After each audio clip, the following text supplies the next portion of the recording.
Hola a todos. Hoy estoy en una plaza, en un parque, así que espero que se me escuche bien, que no haya tanto ruido de fondo. Pero bueno, me surgió la inquietud de hacerles una diferencia en cuanto a los tipos de espíritus que hay, ¿sí? Para explicárselos, ¿sí? Para que puedan entenderlo bien, voy a explicarles ciertas diferencias que hay con lo que es el egregor, el espíritu inmundo, el espíritu santo, el espíritu de contención, ¿sí? Para que así podamos ir cada uno discerniendo y luego, cuando sintamos algo, saber reconocer si es de nuestro difunto o no. Bien. Primero, el menos conocido, pero tal vez más fácil de explicar, sería lo que es un egregor, ¿sí? Un egregor es una animosidad conjunta, supongamos en un mundial, en un partido de fútbol, en una competencia, en cualquier lugar en el que haya una multitud que sienta lo mismo, ¿sí? Se genera una animosidad, una sinergia que genera todos tienen la misma pasión o el mismo sentimiento, ¿sí? Esa emoción. Eso es un egregor. Ahora quiero hacer un paréntesis. Este egregor se lo conoce así, se lo denomina así, más que nada me refiero a los masones, ¿sí? A los masones mormones o religiosos que haya, ¿sí?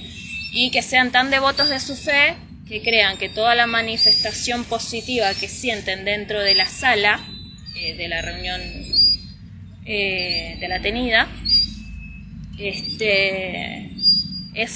el Espíritu Santo. Pues no es el Espíritu Santo, si bien, como dice Gálatas, los frutos del Espíritu son amor, paciencia, templanza, caridad, fe, buenas obras, etcétera, etcétera. Si bien son cosas positivas dentro de la sala, de la tenida, no es Espíritu Santo, es un egregor, ¿sí? Dependiendo del egregor que se genere, sea positivo, sea negativo, y no hablo solo de las reuniones masónicas, se puede manifestar o atraer un espíritu inmundo, ¿sí? Imagínense los barra bravas, ¿sí? De algo, barra bravas de algo.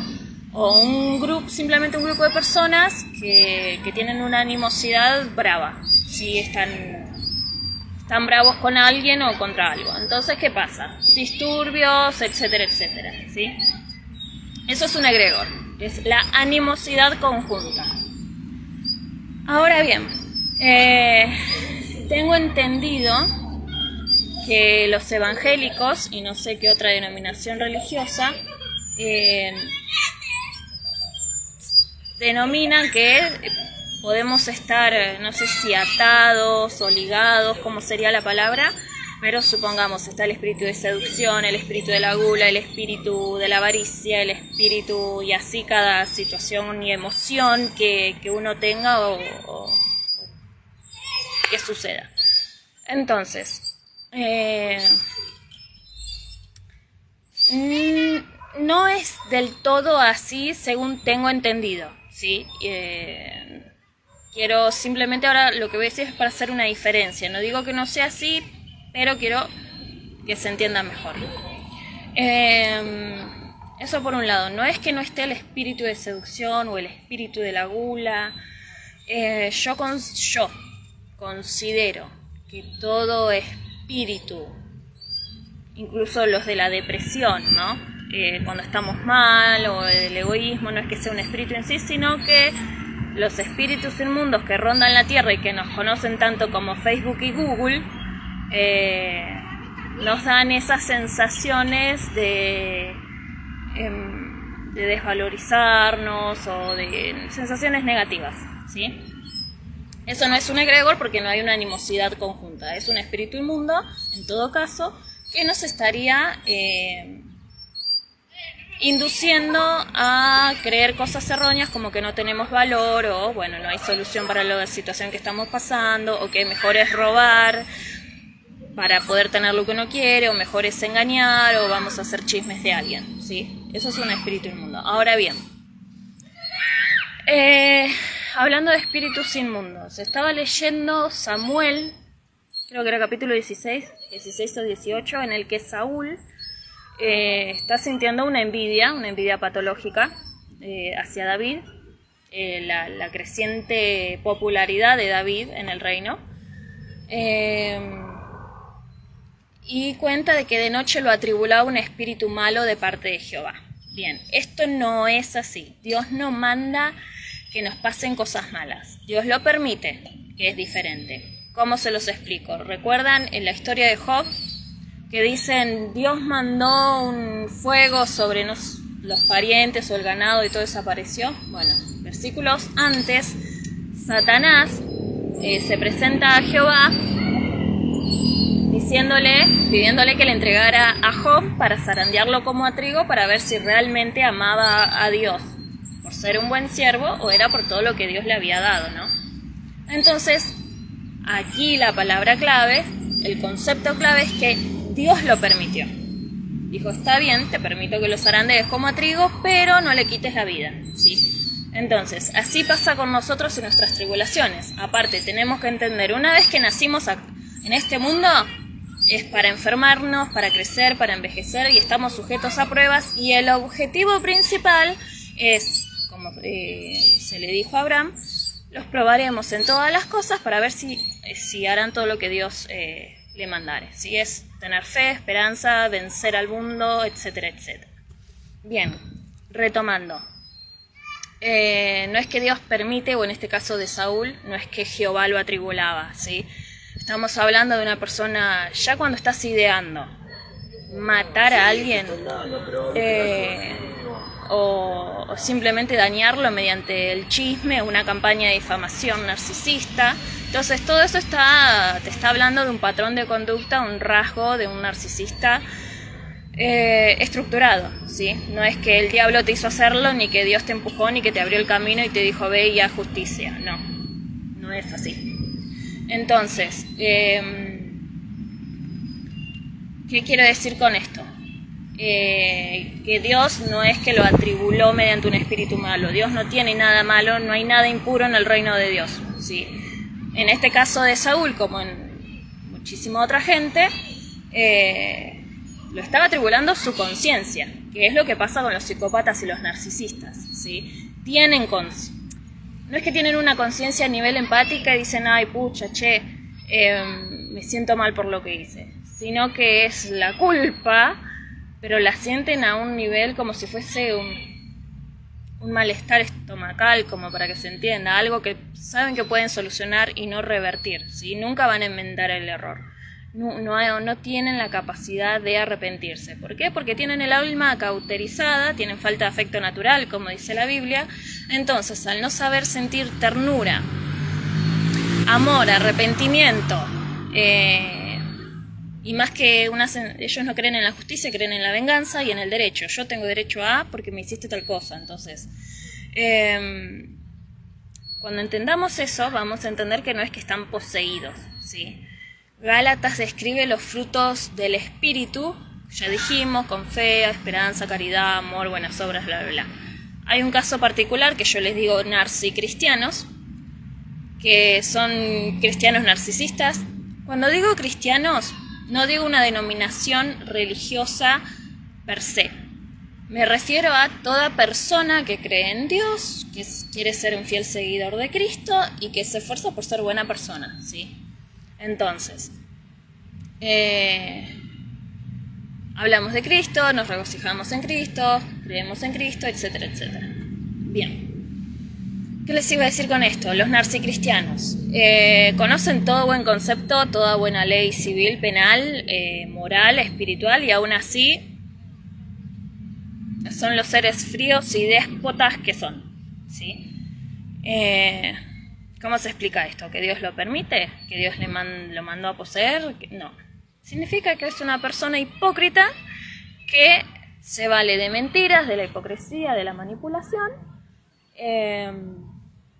para tener una fachada y hacer puertas adentro lejos de la vista del mundo, todo lo que su pasión, su concupiscencia le dicta, ¿sí? Son personas débiles, no tienen un carácter, no tienen la capacidad de progresar humanamente, ¿sí? Tal vez sí económicamente, pero no a un nivel humano, ¿sí?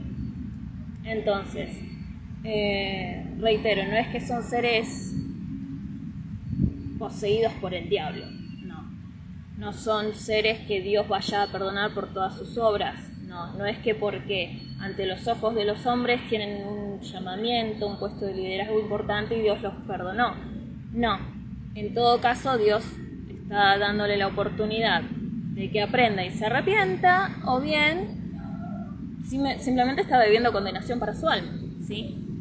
Entonces, para cerrar lo que les quería explicar hoy, un egregor es una sensación de animosidad conjunta, ¿sí? En la que todos sentimos lo mismo, ¿sí? Ejemplo claro, los mundiales de fútbol.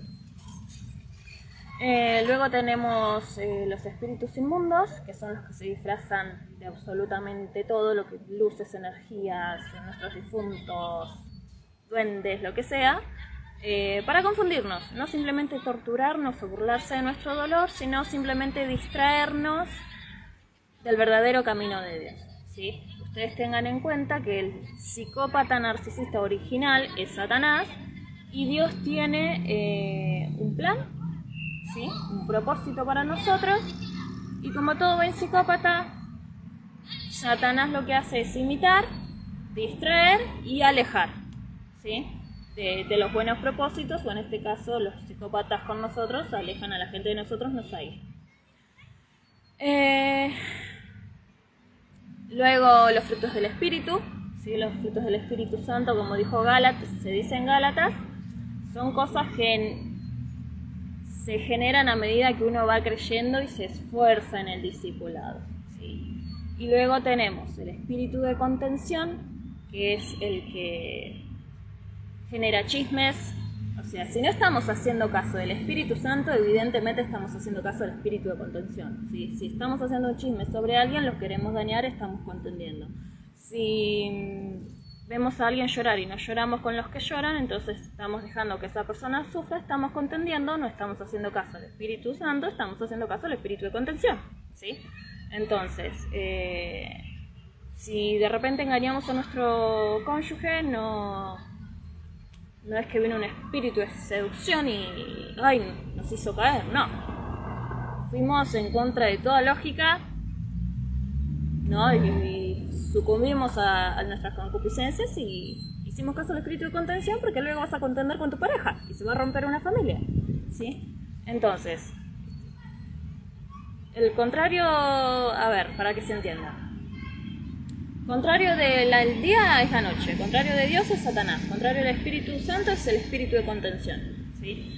Contrario, una persona sana, empática, que ayuda, que siente, se arrepiente, le duele y tiene culpa, si quiere mejorar, es un psicópata narcisista que carece de todo eso, ¿sí? Es un ser vacío, muerto emocionalmente.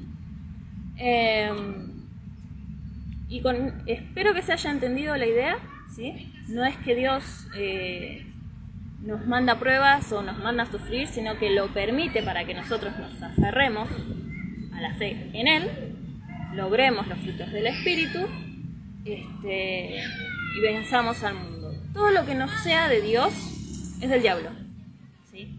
No hay grises. Todo lo que no sea de Dios es del diablo. Así que, y aunque no lo crean, todo lo que sea, o sea, hay que unir lo espiritual, porque somos un ser espiritual recubierto de cuerpo, ¿sí? Entonces tenemos que atender todo, nuestra espiritualidad, nuestras emociones y nuestro cuerpo. Entonces, tenemos que ir entendiendo y unificando todos esos conceptos para que podamos estar mejor preparados para enfrentar las situaciones que se nos presenten, ¿sí? No es que por orar por el psicópata con el que estamos lidiando, Dios lo va a cambiar, ¿sí? Tenemos un albedrío y tenemos fuerza de voluntad. Sí, Dios nos puede dar la fuerza para superar y atravesar el momento, pero Dios, como siempre digo, no va a cambiar al otro, ¿sí? ¿Por qué? Porque el otro tiene el albedrío, es el otro el que decide si va a cambiar, si va a mejorar o no, ¿sí? Así que bueno, espero que se haya entendido el concepto. En todo caso, nos veremos en otro video y seguiré respondiendo las preguntas que surjan.